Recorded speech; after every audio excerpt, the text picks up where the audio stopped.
Democrats, the mainstream media, and the FBI having gambled everything on a phony narrative in an effort to prematurely remove President Trump from office, now find themselves in shambles as the new year starts, and the public has turned on them following a year and a half of fruitless investigations. To be sure, those investigations have turned up significant evidence of wrongdoing, just not against Donald Trump or his campaign team.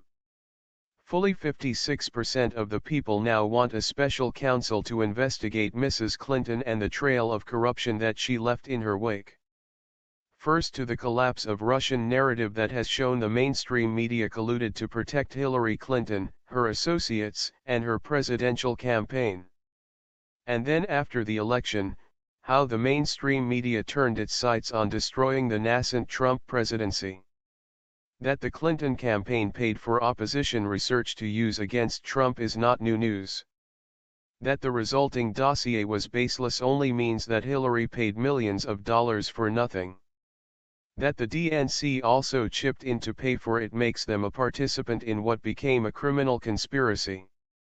When the FBI accepted the dossier as fact, Trump's supporters raised questions as to its origins and who paid for it, but the mainstream media covered for the agency's failure to corroborate those basic but key pieces of information by suggesting that might imperil sources and methods. Funny, but the mainstream media didn't seem to care about sources and methods that might have been compromised when Hillary's use of an unsecured server to send and receive top-secret classified information might have led to the deaths of Americans in Benghazi. The FBI used the dossier as the basis to secure a FISA warrant to spy on the Trump campaign. At least that's what CNN told us on Tuesday, April 18. The FBI last year used a dossier of allegations of Russian ties to Donald Trump's campaign as part of the justification to win approval to secretly monitor a Trump associate, according to U.S. officials briefed on the investigation. According to a report by Fox News, after FBI Deputy Director Andrew McCabe, who headed the FBI's investigation, spent 7 hours being interrogated by the House Permanent Select Committee on Intelligence last week. Sources said that when asked when he learned that the dossier had been funded by the Hillary Clinton campaign and the Democratic National Committee, McCabe claimed he could not recall, despite the reported existence of documents with McCabe's own signature on them establishing his knowledge of the dossier's financing and provenance. Which brings us to the other basis for, what now appears to be, the illegally secured FISA warrant: Trump advisor Carter Page. 2 days after CNN claimed the dossier had been the key evidence provided to the FISA court, the New York Times ran this headline on April 20. Okay, so what was Carter Page caught doing in Moscow that convinced a FISA court to issue the warrant? James Rosen, the Fox News reporter who himself was a target of illegal spying by the Obama administration, provided some insight. Investigators said McCabe recounted to the panel how hard the FBI had worked to verify the contents of the anti-Trump dossier and stood by its credibility. But when pressed to identify what in the salacious document the Bureau had actually corroborated, the sources said, McCabe cited only the fact that Trump campaign advisor Carter Page had traveled to Moscow. Beyond that, investigators said, McCabe could not even say that the Bureau had verified the dossier's allegations about the specific meetings Page supposedly held in Moscow. Evidence is slowly surfacing that the phony dossier was the sole basis for the warrant request's allegations against Page, allegations that the DOJ used to bolster its application for a spying warrant but that the FBI failed to verify. This was an egregious violation of the Fourth Amendment by Obama's Justice Department, that would never have been uncovered had Hillary Clinton become president. But wait, there's more. The author of the phony dossier, Christopher Steele, has refused to testify before either the House or Senate subcommittees conducting these investigations. And, the two partners at the intelligence firm that hired Steele to compile the dossier, Fusion GPS Peter Fritsch and Thomas Caton, invoked their Fifth Amendment rights not to answer questions during their closed-door appearance before the committee, according to sources who were present at that meeting. It's bad enough that the FBI, with an almost unlimited budget and manpower, didn't even bother to corroborate the allegations before passing it to the court. It gets worse.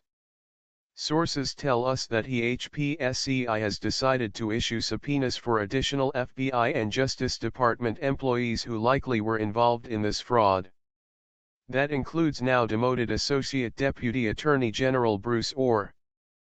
Fox News reported that Orr had withheld from superiors his secret meetings in 2016 with Christopher Steele, the former British spy who authored the dossier with input from Russian sources, and with Glenn Simpson, the founder of Fusion GPS, the opposition research firm that hired Steele with funds supplied by the Hillary Clinton campaign and the Democratic National Committee.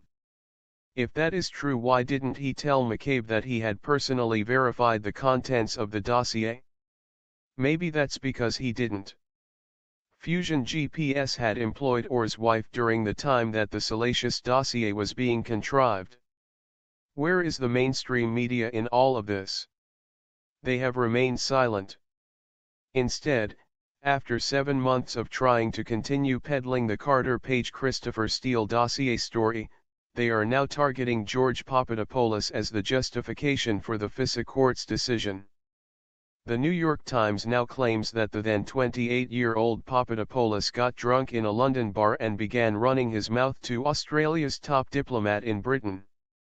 According to the Times New Year's Eve account, the young foreign policy advisor to the Trump campaign made a startling revelation to Downer. He had learned that Russia had political dirt on Hillary Clinton. Former federal prosecutor Andrew C. McCarthy, writing in National Review, explains the new narrative that the New York Times is peddling now. That, not the dossier explicitly alleging a Trump-Russia conspiracy, is what provoked the investigation. You can take it to the bank. After all, the Times has gotten this revisionist history from 4 American and foreign officials with direct knowledge of the Australians' role, that is, from the same sort of unidentified, unaccountable sources that brought you the page-centric version of events that has now been discarded. To say this story has holes in it does not do justice to the craters on display. To begin with, the Times admits that exactly how much Mr. Papadopoulos said to Downer is unclear. What we are dealing with here is sheer supposition. And, it appears, flawed supposition.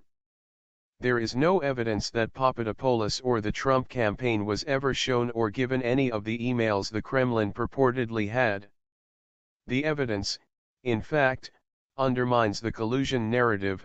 If the Trump campaign had to learn, through Papadopoulos, that Russia supposedly had thousands of emails damaging to Clinton, that would necessarily mean the Trump campaign had nothing to do with Russia's acquisition of the emails. This, no doubt, is why Mueller permitted Papadopoulos to plead guilty to a mere process crime lying in an FBI interview. If there were evidence of an actual collusion conspiracy, Papadopoulos would have been pressured to admit guilt to it. He wasn't. There's another interesting word that does not appear in the Times' extensive Papadopoulos report: surveillance. Despite being so alarmed by young Papadopoulos's barroom braggadocio with the Australian diplomat, and his claimed Russia connections, there is no indication that the Obama Justice Department and FBI ever sought a FISA court warrant to spy on him. Now we have proof that there was indeed collusion between various entities to undermine our democracy. But, it wasn't Trump or his campaign colluding with Russia, it was Hillary, Obama's FBI and Department of Justice, the mainstream media, and the entire Democratic Party apparatus and every one of its members who have defended her to the bitter end that threatened and continue to threaten our democracy. After the NYPD seized Anthony Weiner's laptop prior to the 2016 election and found 650,000 emails belonging to top Clinton aide Huma Abedin, we reported that the corruption is so widespread that an FBI agent with intimate knowledge of the inner workings of the Clinton case told us, there is enough for her and the entire government to be brought down. People do not realize how enormous this whole situation actually is. The problem is with the Clinton Foundation, as I mentioned, which you should just imagine as a massive spider web of connections and money laundering implicating hundreds of high-level people.